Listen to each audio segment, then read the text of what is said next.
আগের ক্লাসে অলরেডি এই অ্যাসার্টিভ মানে সেন্টেন্সের 5টা ভাগ শিখেছি এবং সেই সেন্টেন্সের 5টা ভাগের সঙ্গে মানে মূলত ন্যারেশন বা স্পিচটাকে দুটো ভাগে ভাগ করা যায় সেটা বলেছি। প্রথম ভাগটা হচ্ছে ডাইরেক্ট, পরেরটা হচ্ছে ইনডাইরেক্ট। কিভাবে চিনতে হয় সেটা সবাই জানে। এই ডাইরেক্টের দুটো ভাগ আমাদের রুলস লেখানোর সময় বা পড়ার সময় একটু কাজে লাগবে। এই সেট যেটা কথা আছে এটাকে বলা হয় কি? এটাকে বলা হয় রিপোর্টিং ভার্ব, আর এইটা হচ্ছে রিপোর্টেড স্পিচ। এই রিপোর্টিং ভার্ব এবং রিপোর্টেড স্পিচ এই দুটো টেন্সের দেখিয়ে টেন্সের পরিবর্তন হতে পারে প্রয়োজন পড়লে। রিপোর্টেড স্পিচটা রিপোর্টিং ভার্বটা টেন্সের উপরে ডিপেন্ড করে, আর এখান থেকে সাবজেক্ট চেঞ্জ হতে পারে। আর এটা হচ্ছে টোটালটা ইনডাইরেক্ট। তিনটে জিনিস মাথায় রাখতে হবে আমাদেরকে। রিপোর্টিং ভার্বটা কোন টেন্সে আছে, বুঝতে পারছো? রিপোর্টিং ভার্বটা কোন টেন্সে আছে, তার উপরে এই রিপোর্টেড স্পিচের এই যে ভার্বটা, এই ভার্বটা কি জাতীয় চেঞ্জ হবে না হবে না সেটা ডিপেন্ড করবে। বুঝতে পারলাম কি বলছি? রিপোর্টিং ভার্বটা কোন টেন্সে আছে এইটার উপরে নির্ভর করে এই ভার্বটা, রিপোর্টেড স্পিচের যে ভার্ব, এই ভার্বটার চেঞ্জ হবে বা হবে না সেটা ডিপেন্ড করবে। কারণ কোনো প্রবলেম হচ্ছে বুঝতে? আর তার মানে আমাদের দুটো জিনিস, কয়েকটা জিনিস লক্ষ্য করতে হবে চেঞ্জ করার সময়। একটা রিপোর্টিং ভার্ব, এটাকে চেঞ্জ করতে দেখতে হবে। রিপোর্টেড স্পিচের কোন ভার্ব আছে এটাকে দেখতে হবে। সরি, রিপোর্টেড স্পিচ বলতে হ্যাঁ, রিপোর্টেড স্পিচে কোন ভার্ব আছে সেটাকে দেখতে হবে। আর একটা জিনিস পরিবর্তন হয়, সেটা হচ্ছে সাবজেক্ট বা অবজেক্ট যদি থাকে সেটা প্রয়োজন মতো পরিবর্তন হয়। ঠিক আছে? আর কিছু কিছু ওয়ার্ড আছে যে ওয়ার্ডগুলো ডাইরেক্ট থেকে ইনডাইরেক্ট নাও, যেমন দেন হয়, টুডেটা দ্যাট ডে হয়ে যায়, ইয়েস্টারডেটা দ্য প্রিভিয়াস ডে হয়ে যায়, দিসটা দ্যাট হয়ে যায়। এই জিনিসগুলো আমরা মানে চেঞ্জ করতে করতে দেখে নেবো, দরকার হলে ওয়ার্ডগুলোকে আলাদা করে ডিসকাস করে দেবো। এবার আমি একটা রুল লেখাচ্ছি, অর্থাৎ ভালো করে বুঝবে আমি কিভাবে লেখাবো। যে রিপোর্টিং ভার্বটা যদি এই টেন্সে থাকে, কোন টেন্সে সেটা লেখাবো। রিপোর্টেড স্পিচের ভার্বটা বা রিপোর্টেড স্পিচ যদি এই টেন্সে থাকে, তাহলে সেই টেন্সটা ইনডাইরেক্টে এই টেন্সে পরিবর্তন হবে। আমি কিন্তু সাবজেক্ট পরিবর্তনটা লেখাবো না, সাবজেক্টটা কিন্তু দেখে আমাদেরকে পরিবর্তন করতে হবে। ভালো করে বুঝবে। He said to me I go to school, এখানে আইটা কে? আইটা হচ্ছে হি, মানে এখানে আমি মানে যে বলছে সে। আর যদি ইউ থাকতো, I go to school with you, তোমার সঙ্গে স্কুলে যাই। ইউ হচ্ছে যাকে বলছে সে, অর্থাৎ আই থাকলে আমরা কে বলছে সেদিকে তাকাবো, আর যদি ইউ থাকতো তাহলে এদিকে তাকাবো কাকে বলছে। ওই সাবজেক্টের পরিবর্তনটা নিয়ে কিন্তু আমি রুল লেখাচ্ছি না, কারণ ওটাকে আমাকে কিন্তু ওটাও পরিবর্তন করতে হবে প্রয়োজনে।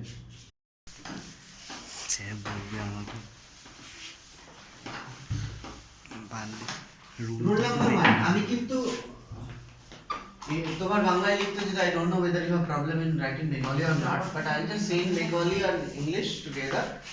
হ্যাঁ, তুমি হিন্দিতেও লিখে দিতে পারো, ইংলিশে লিখে দিতে পারো, নো প্রবলেম। তো ডাইরেক্ট ইনডাইরেক্ট বেসিক্যালি ভালো করে লেখো, সেটা হচ্ছে রিপোর্টিং ভার্ব। রিপোর্টিং ভার্ব আমি কিন্তু এখানে লিখবো না। রিপোর্টিং ভার্ব যদি প্রেজেন্ট বা ফিউচারে থাকে, প্রেজেন্ট বা ফিউচার টেন্সে থাকে, রিপোর্টিং ভার্ব যদি প্রেজেন্ট বা ফিউচার টেন্সে থাকে,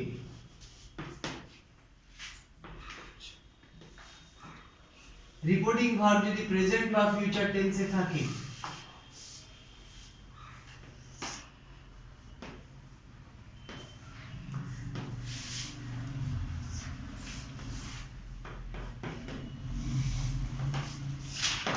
রিপোর্টিং ভার্ব যদি প্রেজেন্ট বা ফিউচার টেন্সে থাকে, তাহলে রিপোর্টেড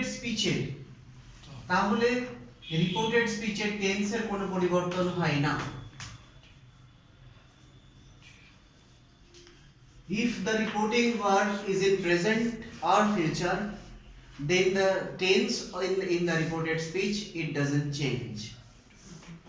তার মানে কি হলো, রিপোর্টিং ভার্ব যদি প্রেজেন্ট বা ফিউচার টেন্সে থাকে তাহলে রিপোর্টেড স্পিচটা যদি প্রেজেন্ট টেন্সে থাকে ইনডাইরেক্টলি গিয়ে সেটা প্রেজেন্টেই থাকবে, এটা যদি পাস্ট টেন্সে থাকে ইনডাইরেক্টলি গিয়ে ওটা পাস্টেই থাকবে, এটা যদি ফিউচারে থাকে তাহলে ইনডাইরেক্টলি গিয়ে এটা ফিউচারেই থাকবে। আন্ডারস্টুড? হ্যাঁ, সে লিখতে পারো যেভাবে ইচ্ছা। রিপোর্টিং ভার্ব যদি প্রেজেন্ট বা ফিউচারে থাকে তাহলে রিপোর্টেড স্পিচ প্রেজেন্টে থাকলে প্রেজেন্ট হবে, পাস্টে থাকলে পাস্টে হবে, ফিউচারে থাকলে ফিউচারে হবে। আমি একটা এক্সাম্পল দিয়ে দেখাচ্ছি, কোনো প্রবলেম হচ্ছে বুঝতে? রিপোর্টিং ভার্ব যেহেতু আমার আগে অলরেডি এই ক্লাস নেওয়া আছে তার জন্য একটু নরমালি দিচ্ছি। রিপোর্টিং ভার্ব সাপোজ আছে সেইড, না সেইড থাকলে তো প্রেজেন্ট হবে না, সে কিংবা সেইজ, ফিউচার হচ্ছে শ্যাল বা উইল দিয়ে তার সঙ্গে সে, টেল, টেলস, এগুলো সব প্রেজেন্ট বা ফিউচার। রিপোর্টিং ভার্ব যদি এই ওয়ার্ডগুলোকে অবশ্যই লিখে রাখবে। রিপোর্টিং ভার্ব যদি প্রেজেন্ট বা ফিউচার, তোমরা ওই যেভাবে আমি একদম এতে বললাম সেভাবে না লিখে এইভাবে লিখে নিতে পারো। It's better for you to write like this only. The reporting verb যদি প্রেজেন্ট বা ফিউচার টেন্সে থাকে, এবার রিপোর্টেড স্পিচের একটা ভার্ব আছে সাপোজ প্লে, তাহলে এখানেও প্লে বা সাবজেক্ট ওয়াইজ প্লেস হতে পারে। ভালো করে বুঝবে, টেন্সের কোনো পরিবর্তন হলো না, প্রেজেন্ট টেন্স তো প্রেজেন্ট টেন্সই থাকলো। আইটা যদি হিতে কনভার্ট হয়ে যায় তাহলে প্লেস হবে, কিন্তু সিম্পল প্রেজেন্টটা সিম্পল প্রেজেন্টেই থাকলো। বুঝাতে পারলাম কি বলতে চাইছি?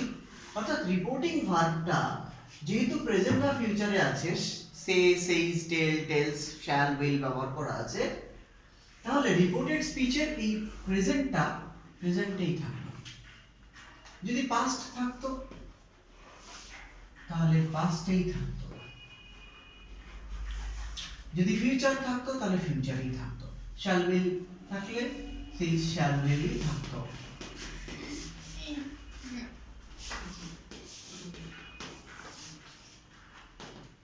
বোঝা গেল কি বললাম? This is rule number 1। কারো কোনো প্রবলেম আছে বুঝতে? এবার একটা এক্সাম্পল লিখছি। এক্সাম্পল হচ্ছে, ধরো হি says to me I go to school, যেটা আমি এক্সাম্পল দিয়ে বুঝিয়েছিলাম আগে। না বুঝলে আমাকে জিজ্ঞেস করবে। দেখতে পাচ্ছ, বুঝতে পারছো? হি says to me I go to school, আমি না এই দুটো জিনিস হচ্ছে রিপোর্টিং ভার্ব, মানে সরি ডাইরেক্ট স্পিচ, ডাইরেক্টেড। তাহলে এইটা তো ডাইরেক্ট, এই ডাইরেক্টের মধ্যে এই দুটো জিনিসকে আমি পয়েন্ট আউট করব। এখানে রিপোর্টিং ভার্ব কোনটা আছে? সেইজ হচ্ছে রিপোর্টিং ভার্ব। আর রিপোর্টেড স্পিচের টেন্সটা কি আছে, কোনটা আছে? ভার্বটা হচ্ছে গো। তাহলে আমি এই দুটোকে আইডেন্টিফাই করতে পারলাম। রিপোর্টেড স্পিচের ভার্ব এটা কোন টেন্সে আছে? প্রেজেন্ট টেন্সে আছে। এটা তাহলে এটা রিপোর্টিং ভার্ব যে প্রেজেন্টে আছে, সঙ্গে সঙ্গে এটা রুল নাম্বার 1, মানে এটা হচ্ছে রুল নাম্বার 1। বুঝতে পারলাম আমি কি বলছি? তার মানে রিপোর্টেড স্পিচের টেন্সের কোনো পরিবর্তন হবে না। বুঝতে পারছি কি বলছি? অর্থাৎ হয় এটা গো হবে, নয়তো গোজ হবে অ্যাকর্ডিং টু দ্য সাবজেক্ট, কিন্তু এটা কোনোদিন ওয়েট হবে না। বুঝতে পারলাম? শিওর?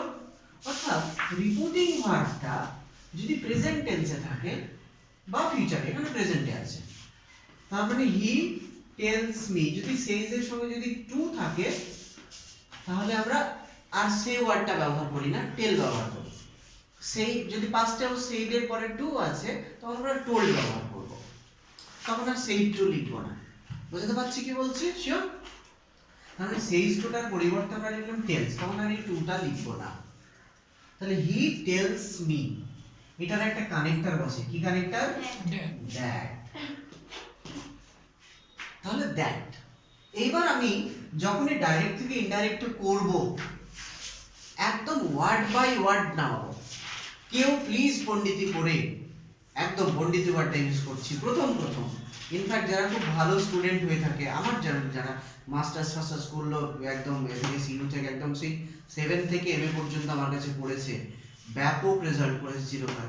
10 পর্যন্ত না এইভাবে প্র্যাকটিস করে এইভাবে করতো, জাস্ট অ্যারো দিয়ে একটু, যাতে জীবনে কোনোদিন একটাও ভুল না হয়। আস্তে আস্তে গ্র্যাজুয়ালি অ্যারোটা তুলতে শিখবে, প্রথমেই তুলবে না। তাহলে সেই আন্ডারলাইন করলাম, গো আন্ডারলাইন করলাম, একটা করে। আইটা কে, হি, রাইট, এটা হচ্ছে হি, চেঞ্জ করলাম। গোটা কোন টেন্সে আছে, প্রেজেন্ট টেন্সে আছে, তাহলে এটাও প্রেজেন্টেই থাকবে। অর্থাৎ রিপোর্টিং ভার্ব প্রেজেন্টে আছে, রিপোর্টেড স্পিচ প্রেজেন্টে আছে, তাহলে এটা প্রেজেন্টেই থাকবে, টেন্সের পরিবর্তন হবে না। এবার হি এর পাশে কি গো বসে, কি বসে, গোজ, রাইট, কার থার্ড পারসন সিঙ্গুলার নাম্বার, কিন্তু টেন্সের পরিবর্তন হলো না, হি গোজ টু স্কুল। কারণ কি বুঝতে কোনো প্রবলেম হলো? অর্থাৎ রিপোর্টিং ভার্ব যদি প্রেজেন্টে থাকে, রিপোর্টেড স্পিচ যদি প্রেজেন্টে থাকে, তাহলে সেটা ইনডাইরেক্টও প্রেজেন্টেই থাকবে। এটা হচ্ছে রুল নাম্বার 1। কারো কোনো প্রবলেম আছে বুঝতে? একটু পজ করো। 2 কিন্তু তোমাদের নারেশন চেঞ্জের সবচেয়ে ইম্পর্টেন্ট রুল নাম্বার 2, এবং তারপরে রুল নাম্বার 3টা আসবে, সেটাও ইম্পর্টেন্ট। কিন্তু রুল নাম্বার 2টা যদি আমাকে বলতে বলো, তাহলে রুল নাম্বার 2টা আমি দেখেছি প্র্যাকটিসের ক্ষেত্রে সবচেয়ে বেশি গুরুত্বপূর্ণ হয়ে দাঁড়ায়। Rule number 2 is very very important, তাই জন্য আমি স্টার দিয়ে রাখলাম। ধরো এখানে আমি যে রুলটা লিখেছি, সেটা যে রিপোর্টিং ভার্ব, এটাকে যদি আমি সাজাই, রিপোর্টিং ভার্ব যদি পাস্ট টেন্সে থাকে, এদিকে তাকাও, উঠবে পরে, কোনো প্রবলেম নেই, আমি তো তারপরে তোমার সময় দেবো। রিপোর্টিং ভার্ব যদি পাস্ট টেন্সে থাকে, তার মানে said, told, এগুলো তো পাস্ট। রিপোর্টিং ভার্ব যদি পাস্ট টেন্সে থাকে, রিপোর্টেড স্পিচ যদি প্রেজেন্ট বা ফিউচারে থাকে, অন্য কোনো টেন্স নয়, পাস্ট নয়, রিপোর্টেড স্পিচটা প্রেজেন্ট বা ফিউচার। ধরো আমি গো দিয়ে যখন দেখিয়েছিলাম বা প্লে দিয়ে ধরে লিখেছিলাম, তাহলে প্রেজেন্ট হচ্ছে প্লে, ফিউচার হচ্ছে শ্যাল বা উইল প্লে, ধরো আমি উইল লিখলাম। তারপরে রিপোর্টিং ভার্ব যদি পাস্ট টেন্সে থাকে, তারপরে রিপোর্টিং ভার্বটা প্রেজেন্টে থাকলে চলবে না, এইটাতেই থাকতে হবে, পাস্টে যেই থাকে। রিপোর্টেড স্পিচ যদি প্রেজেন্ট বা ফিউচারে থাকে, তাহলে ইনডাইরেক্টলি গিয়ে সেটা পাস্ট টেন্সে কনভার্ট হয়। কিসে কনভার্ট হয়? কিভাবে পাস্টে কনভার্ট হয়? প্লের পাস্ট হচ্ছে প্লেড, কিন্তু উইল প্লের পাস্টটা তো আর প্লেড হতে পারে না। শ্যাল বা উইলের পাস্টটাকে আমরা শুড বা উড দিয়ে করি। আমরা উডটা যেহেতু সার্বজনীন সব জায়গায় ব্যবহার করা যেতে পারে, তাই বেসিক্যালি উডটা ব্যবহার করলাম। আমরা শুডটা শ্যাল বা উইলের সঙ্গেই একমাত্র শুড বসাতে পারি, কিন্তু উইল বা উড সবার সঙ্গে বসাতে পারি, আইয়ের সঙ্গেও পারি, হিয়ের সঙ্গেও পারি, কিন্তু হিয়ের সঙ্গে শ্যাল বসাতে পারি না। তাই যদি কোথাও কনফিউশন থাকে, you will use the word will, no problem, understood? যদিও আমাদের ব্যবহারটা বোঝা উচিত সমস্তটা। তাহলে প্লে, তার মানে রিপোর্টিং ভার্ব যদি পাস্ট টেন্সে থাকে, রিপোর্টেড স্পিচ প্রেজেন্টে থাকলো, পাস্টে হয়ে গেল, ফিউচারে থাকলো, পাস্টে হয়ে গেল। তার কোনো ডাউট আছে বুঝতে এই কোশ্চেনটা? সাবজেক্ট পরিবর্তন যেমন হচ্ছে সেটা আলাদা বিষয়। আপনি আগেটা হয় স্যার প্রেজেন্ট বা ফিউচারে থাকলে স্যার প্রেজেন্টে হয় স্যার। হ্যাঁ, সেটা কিসের? Reporting verb. সেটা রিপোর্টিং ভার্বটা যদি প্রেজেন্ট, এই তো বললাম কনফিউশনটা এখান থেকেই শুরু হয়। রুল নাম্বার 1 ছিল রিপোর্টিং ভার্বটা যদি প্রেজেন্ট বা ফিউচারে থাকে। আচ্ছা, রিপোর্টিং ভার্ব প্রেজেন্ট বা ফিউচারে এখানে না। বুঝতে পেরেছো কি বলছি? রিপোর্টিং ভার্ব যখনই প্রেজেন্ট বা ফিউচারে, সঙ্গে সঙ্গে রুল নাম্বার 1, আর কিছু ভাববো না। এবার রিপোর্টেড স্পিচটা, রিপোর্টিং ভার্বটা পাস্টে আছে, এইটার ক্ষেত্রে দুটো রুল আছে, বুঝতে হবে ভালো করে। এবার এক্সাম্পল দিলাম কি, যেটা দিয়েছিলাম, হি সেড টু মি, কোন টেন্স? টু এর দিলে মানে এখানে আন্ডারলাইন করেছি শুধু এই টোল লিখবো বলে, এটা হচ্ছে পাস্ট, সেইড হচ্ছে past tense. I go to school,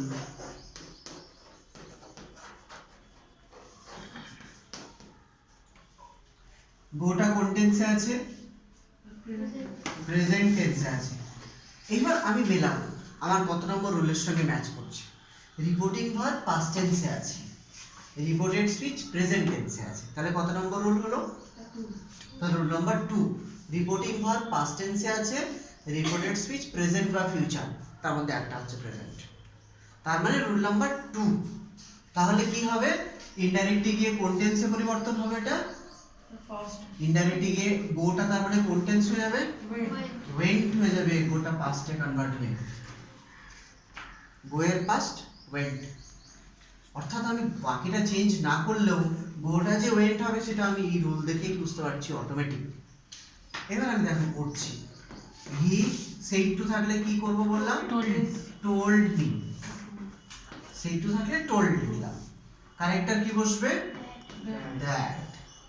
আইটাকে I হচ্ছে হি, এটা বুঝতে হবে চেঞ্জটা, সাবজেক্ট এবং ভার্ব দুটোই পরিবর্তন। গোটা কি হয়ে গেল? গোটা হয়ে গেল went. He went to school, he told me that he went to school, তাহলে এটা পাস্ট হয়ে গেল। নাম্বার 2, রিপোর্টিং ভার্ব প্রেজেন্ট পাস্টে, রিপোর্টেড স্পিচ প্রেজেন্টে, ইনডাইরেক্ট গিয়ে পাস্ট। বুঝতে পারলাম কি বলছি? কার কোনো প্রবলেম আছে বুঝতে? এইবার ধরো এই গোয়ের জায়গায় শুধু ওইটুকুকে পরিবর্তন করছি, বাকিটাকে করে দেখাচ্ছি না। এই সবটাই একই আছে, শুধুমাত্র গোয়ের জায়গায় আছে শালগো, আই শালগো। এটা কোটেশনের মধ্যে। তাহলে কি হবে? দ্যাট, আমি দ্যাটের পরে পরিবর্তন করছি। বুঝতে পারছো তো কি বলতে চাইছি? আইটাকে হি, শ্যালটা কি হবে? শুড হবে, তাই তো? এই জায়গাটা একটু বোঝার আছে। শ্যালের পাস্ট কি? শুড। Very good. কিন্তু এই সাবজেক্টটা কি হয়ে যাচ্ছে? সাবজেক্টে কি আই থাকছে আর? না তাহলে আমাকে বুঝতে হবে হি এর পাশে শ্যাল বসে কিনা। হি এর পাশে শ্যাল বসে বললাম, শ্যাল কার পাশে বসে? আই আর উই এর পাশে বসে। তাহলে হি এর পাশে উইল বসে, তাহলে এটা উড হবে। বুঝতে পারলাম কি বলছি? হি এর পাশে শুড হতে পারে না, হি উড গো। ওই কারণে কি হবে? মাথাটাকে ঠান্ডা করবে, যখন পড়তে আসবে বা প্র্যাকটিস করবে, ফ্রিজ থেকে ঠান্ডা জল বের করে মাথায় ডুবিয়ে নিলে মাথা ঠান্ডা, এবার করতে শুরু করবে, কোনো টেনশন যেন ঠান্ডা থাকে।